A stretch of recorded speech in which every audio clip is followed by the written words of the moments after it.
Bueno, señores, hemos pasado al living, este hermoso living, y nos acompaña el diputado Mario Porto. ¿Cómo va, Mario? ¿Qué tal? ¿Cómo estás? Bien. ¿Vacacionando un poco o poquito, trabajando sí. entre...? Porque los políticos, por lo general, cuando se vienen a la costa, trabajan un poquito, descansan otro poco. Descanso. No puedo llamar trabajo a asados políticos. Claro. Así que sí, estoy descansando, estoy con mi familia. Eso no significa que uno no se encuentre con amigos y compañeros del campo de la política y de repente tenga un encuentro. Bueno, a mí me cuesta pensar que eso es trabajo. Claro. Bueno, son los primeros días del 2014, ha sido un año movido el 2013, sobre todo cuando es un año electoral. ¿Se ha hecho un balance de lo que fue para el Frente para la Victoria el año 2013? Digo, sobre todo por las elecciones. Sí, por supuesto que balances se hacen. El balance de las elecciones para mí no fue satisfactorio. Si bien fuimos la fuerza nacional con mayor porcentaje de votos y hemos mantenido nuestra mayoría en el Congreso y en el bloque de diputados hemos crecido en algunos diputados, que eso podría llamarse un balance positivo. Esperábamos una elección mejor y por lo tanto yo soy aparte diputado y militante de la provincia de Buenos Aires, sufrimos una derrota en la provincia de Buenos Aires. Entonces, si uno no mira esa realidad con cierto criterio crítico y lo asume, me parece que es muy difícil poder avanzar, ¿no? Así que sí he hecho balance, fue un año difícil y tuvo resultados electorales para mí no de los que yo deseaba. Claro. Y en esa mirada crítica que vos decís, ¿se hace autocrítica o se buscaron algunos puntos en los que se pudo quizás haber fallado para perder una elección en la provincia de Buenos Aires? Y siempre se hace eso. Uno tiene siempre miradas de las miradas más macro, digamos, en las que se puede decir, voy a decir algo que es muy repetido, bueno, elecciones legislativas no son iguales a las ejecutivas, de medio término, un gobierno que lleva 10 años, que sufre el desgaste lógico de 10 años en el poder, la posibilidad que tiene el pueblo de elegir otras alternativas cuando son las legislaturas, y después, bueno, uno también hace miradas más detalladas sobre, bueno, si acertamos en la campaña, en la comunicación, en un momento de crisis mundial, las medidas que se han tomado, si se pudo comunicar bien las medidas que se tomaban para poder defendernos de la crisis. Bueno, todo eso sirve, pero una vez terminada la autocrítica tampoco se tiene que extender demasiado para dejarte inmovilizado, sino pensar en el futuro. Creo que el Frente para la Victoria está bien, es la fuerza no solo mayoritaria de la Argentina, sino creo que la más organizada, la más movilizada, que tiene un programa que no es un rejunte electoral, que tiene coherencia ideológica y que tiene continuidad organizativa, y me parece que eso nos pone en una muy buena situación en la política argentina. La verdad que se esperaba, si bien se sabía que en las encuestas el Frente Renovador, con Sergio Massa a la cabeza, iba ampliando su ventaja, uno palpaba que podía ser más corta la brecha que como terminó siendo. Y sobre todo en el tramo de las PASO a las elecciones definitivas. ¿Cambió algo en ese lapso? Digo, con Scioli a la cabeza de la campaña y con un candidato como Martín Insaurralde. ¿Hubo un cambio ahí y que faltó quizás darle el último golpe para poder revertir las encuestas?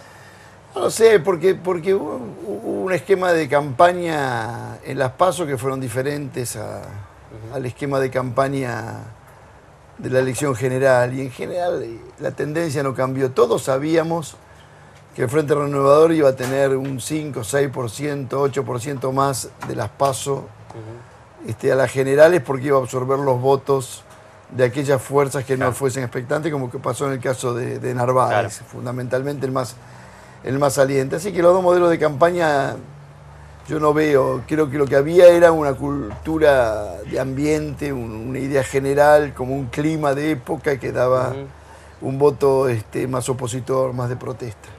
Yo creo que a veces hasta protesta por los cambios que van elevando a los sectores sociales y que empiezan a tener otra agenda de demandas.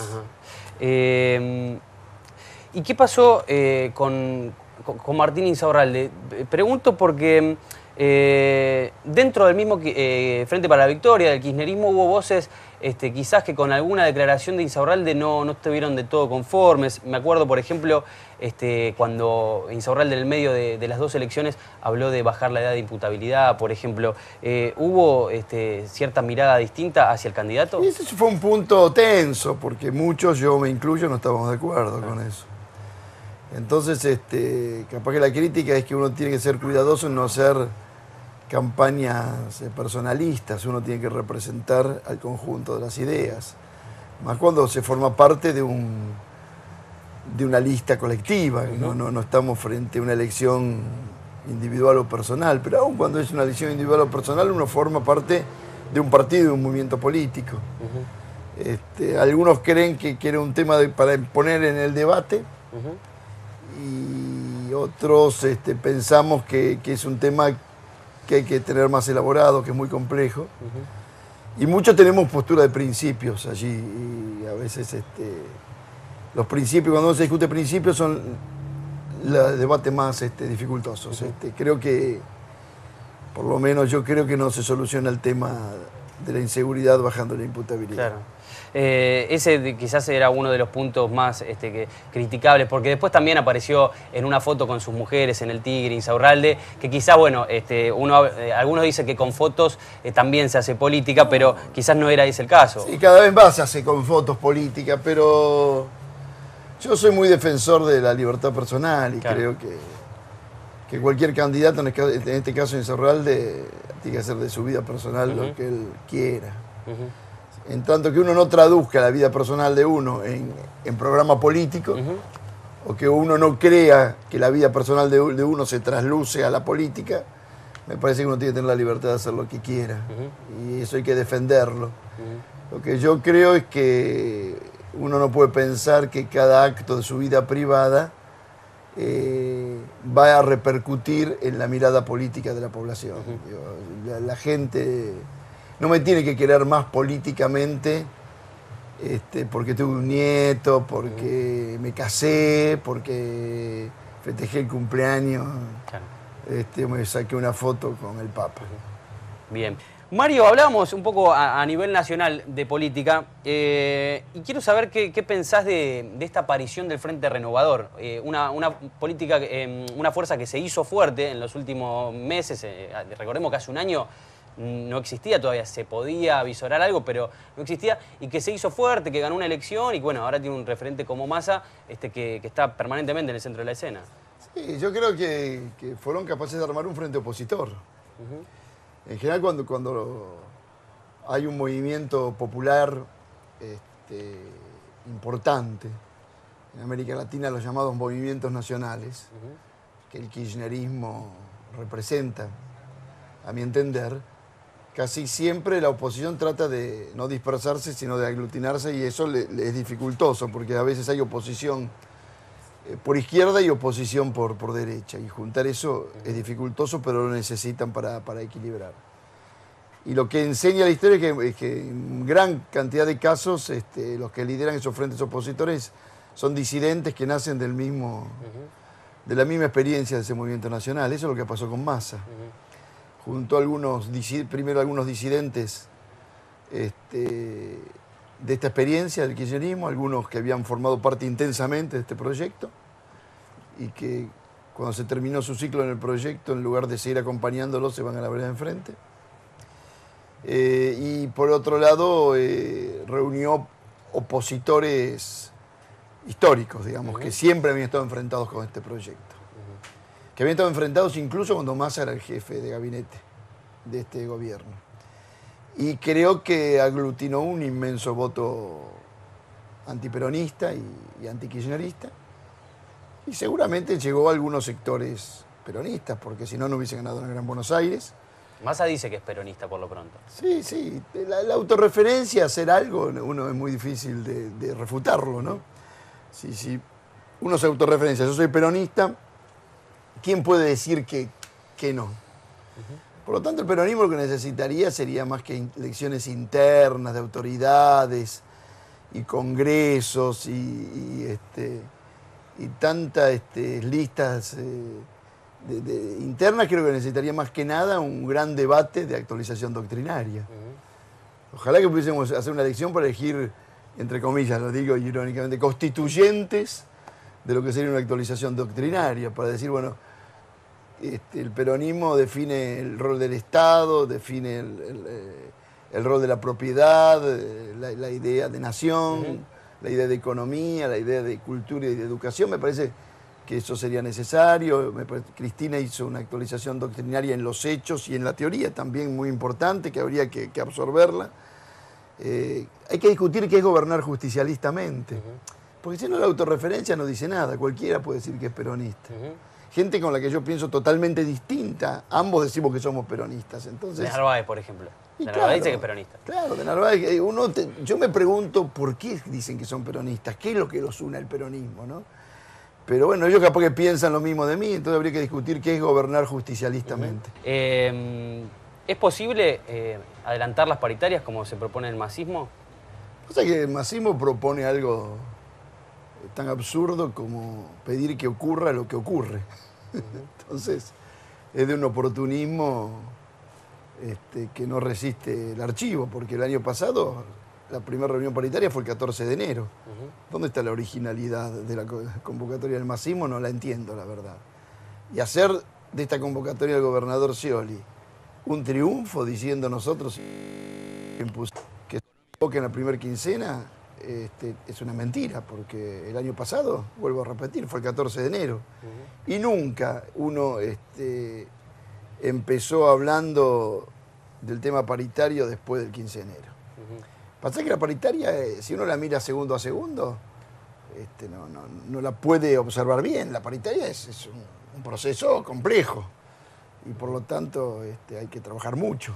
¿Y qué tiene que pasar para que no suceda lo del año pasado, que no arrancaron las clases por unos cuantos días y que hubo casi algo histórico en cuanto a paros en la primera Sí, yo vida? lo que creo, recién coincido con todo lo que decía recién Nora de Lucía. La verdad que siento lo mismo que ella dice. Por lo tanto, ella dice dos cosas que son correctísimas. Una es que siempre se termina una paritaria. No queda abierto el conflicto indefinidamente, siempre se cierra. Segundo, que hay buena voluntad de ambos. También lo creo eso. Todos quieren cerrar la paritaria. Por lo tanto, la velocidad con la que se cierra la paritaria me parece que es un objetivo político fundamental.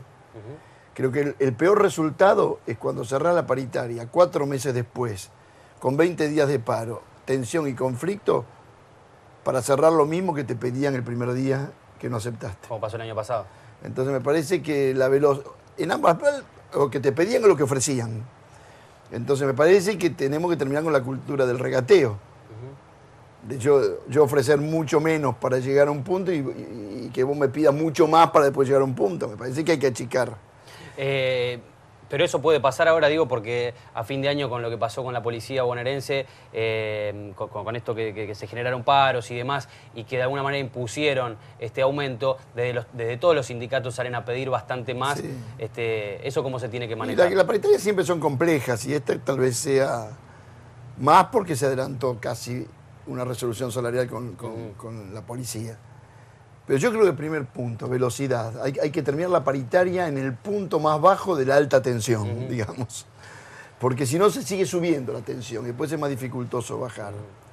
Me parece que eso es importantísimo. Segundo, yo creo que hay que defender al gobernador en su potestad y en su derecho a diagramar políticas diferenciadas. Y que él decida que va a priorizar la situación de los policías y de los docentes en diferenciación, y de la salud, por ejemplo, los enfermeros, en diferenciación con otros sectores de la administración pública. No puede ser que los docentes o la policía, que en un conflicto genera mucho deterioro social, sean la vanguardia de un cierre paritario que después tenga que ser replicado al resto de la administración pública sin que el gobernador tenga derecho a plantear políticas diferenciadas, diciendo yo quiero priorizar la seguridad, la salud pública y la educación. Y eso no significa que ese porcentaje tenga que ser replicado en los otros sectores. Entonces me parece que la velocidad, la política diferenciadora de que el gobernador tiene derecho. Esto que dijo Nora Lucía, que me parece muy interesante, cuando se hablan de comisión técnica, la gente no sabe qué es comisión técnica. Bueno, primero hay que sentarse a decir, bueno, ¿cuáles son los principales problemas que tenemos? Bueno, el básico es muy bajo, vamos a actuar sobre el básico, bueno, vamos a actuar sobre el básico. Eso va a repercutir en la antigüedad, sí, va a repercutir en la antigüedad, solo en la antigüedad o en otros sectores. Bueno, nos vamos poniendo de acuerdo.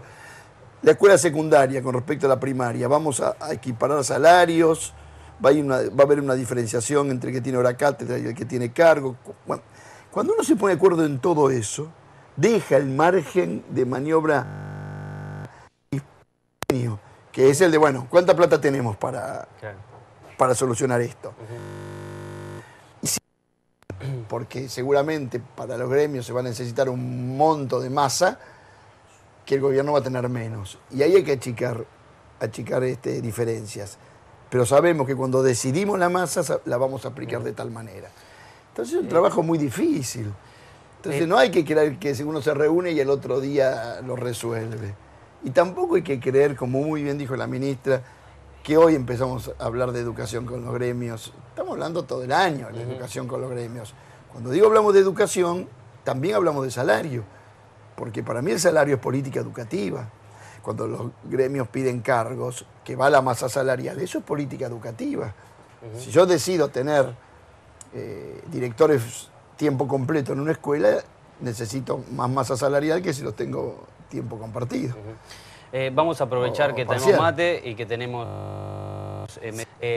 así te relajás porque hoy... Estoy relajado. No, totalmente. sí, pero hoy leí algo que me llamó la atención bien tempranito. ¿Te gustaría ser gobernador? No, la pregunta es, ¿usted se siente capaz para ser gobernador? Y sí, me siento capaz para ser gobernador. ¿Me gustaría ser gobernador? ¿Y cómo no me va a gustar ser gobernador si fui ministro de Educación, que es el 40% de la problemática del Estado bonaerense? Fui ministro de Educación durante 8 años. Entonces, me siento capaz y me gusta. Eso no significa que diga que debo ser. No, yo te pregunté si te gustaría. Sí, claro que me gusta. No, porque uno dice, no... Ahora te voy a decir otro título para que sea más fácil. También me gustaría acompañar a otro que quiera ser gobernador y que pueda hacerlo y que tal vez tenga más consenso que yo, o tenga más fuerza que yo, o más vocación, o más voluntad, o más capacidad. Entonces, claro. Lo que me interesa es estar cerca de un proyecto político que piense la provincia de Buenos Aires. Porque algunos ya están diciendo lo mismo, que les gustaría. Por ejemplo, Julián Domínguez. O, por ejemplo, Randazzo, que dice, yo si saco el tren adelante me candidateo para lo que sea necesario. Sí, claro. Uno puede leer también que es para gobernador. Sí, o más. O más. ¿Puede ser presidente, Randazzo? Sí, Julián también. Por supuesto que también ambos. Porque son figuras nacionales. Yo no me animaría a decir de mí una cosa así, porque no soy una figura nacional, soy una figura provincial. Así cualquiera de ellos dos son candidatos a gobernador, me gustaría estar muy cerca. De Julián estoy trabajando muy cerca, en el Congreso, y lo admiro mucho, me parece que está trabajando muy bien. Y Randazzo con lo de los trenes, y que es algo más visible, más tangible para la gente, quizás eso también podría catapultarlo para una posible... Florencio se está haciendo una gestión excelente. Entonces a mí me pone muy contento que dos hombres de mi partido, con los que he trabajado mucho, con los que lo conozco de hace años y con los que me llevo muy bien, estén generando expectativas políticas de futuro. Entonces, si en el caso de ellos son los que llevan nuestra candidatura a gobernador en la provincia de Buenos Aires, pero estaré atrás, encolumnado y contento. No es que cuando digo me siento capaz es que quiero ir a competir. Yo trabajo para el conjunto, la verdad es que no creo en la política a partir de las aspiraciones de uno. Y un hombre que usted conoce muy bien, a Daniel Scioli, ¿también acompañaría? ¿Para ser presidente? Sí. Y yo vería cómo se hacen las PASO, ¿no? Eso vería cómo son las PASO. Tendría que haber interna. Pero si es nuestro candidato, por supuesto que lo acompañaría. Desde ya que lo acompañaría. Porque es como en encuestas que da con buena visibilidad para ser presidente. Quizás algunos, como los que mencionamos, Randazzo, sin dudar de la capacidad, quizás todavía o faltarían algunas cuestiones, pero Scioli es como que todo indica que 2 mandatos de gobernador puede ya ser. Y es el hombre que que tiene más títulos para eso, ¿no? Una persona que fue vicepresidente de la Nación y gobernador 2 veces, Claro. es irrefutable su aspiración. De todas maneras, el peronismo, cuando elige candidato, también elige liderazgos políticos, y jefaturas políticas. Y la jefatura política la tiene la presidenta de la Nación. Entonces me parece que no hay que soslayar eso. La conducción de la presidenta, de Cristina Fernández de Kirchner, es decisivo en quién va a ser nuestro candidato. Porque puede haber 2 maneras de ser candidato: disputándole jefatura política a la presidenta, o en el modelo más Lula, que es ser la continuidad y manteniendo la jefatura política de la presidenta. Entonces ahí ya son 2 modelos que diferencian. Y creo que el candidato del Frente para la Victoria va a tenerse que alguien que sintetice la heterogeneidad y complejidad de lo que es el propio Frente, que fue el kirchnerismo. O sea, que tiene que sintetizar la tradición peronista con los nuevos sectores que se acercaron a esta experiencia de 10 años. Quien sintetice mejor eso, creo que va a ser nuestro mejor candidato. Y por supuesto que esto que nombramos, Daniel Scioli, Florencio, Julián, gobernadores como Capitanich, que bueno, ahora jefe de gabinete, o Uribarri, creo que, o en algún momento hasta yo digo, me parece que el Chivo Rossi representan esa síntesis. Bueno, de alguno de ellos saldrá el candidato. ¿Y a Massa le falta para ser candidato a presidente? No, creo que va a ser candidato a presidente. De la oposición, creo que va a ser el candidato a presidente de la oposición. Gracias, Mario. ¿Vas a comer unas facturas ahora cuando vayamos al corte? Dale, me tomo mordiscón ahora. Bueno, gracias por venir, en serio. No es decorado. No. Bueno, ahí está. Charlamos un ratito con Mario Oporto.